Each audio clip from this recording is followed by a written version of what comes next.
Thanks for joining us here at 5:30. I'm Colin Mayfield. And I'm Vanessa Rufus. We start with new efforts to help renters in North Carolina hurting from higher costs. As the Charlotte region grows, so does the cost of living. Some folks are really struggling to keep up. WCNC Charlotte's Jesse Pierre takes a look at some legislation looking to curb rent increases.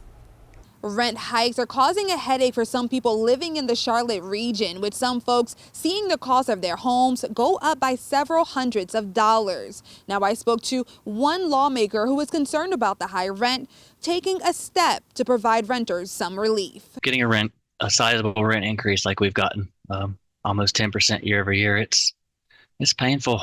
Jack Michael expected his rent to go up after his year lease, but not by hundreds of dollars. The normal renewal offer presented to us, you're looking at $3,600 over an annual spend.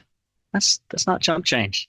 It's a jump in cost many renters face in the Charlotte region. The Charlotte region has gone up about 8.2% from this time last year. You have to think about as a demand and influx of people still moving from all over the country to Charlotte, North Carolina, and it remains a very desirable area. So thus, supply and demand. Mike Heggie, a realtor, says there are several factors that drive rent prices up. He adds landlords are also seeing their expenses increase. If your insurance basis has gone up, your taxes have gone up, and just generally the cost for doing repairs have gone up in general. Some of that has to be attributed to increasing the reserve fund from an owner standpoint and then passing that along to the tenant in the form of a rental increase. Keep in mind, in North Carolina, there is no limit on how much landlords can raise the rent.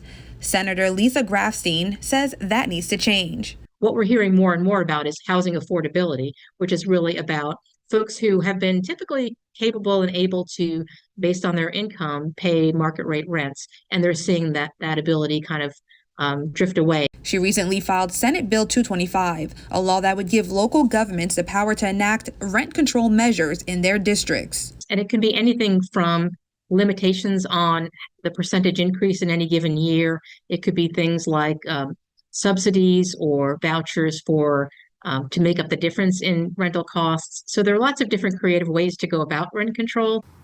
The bill is new and has to be assigned to a committee for a hearing.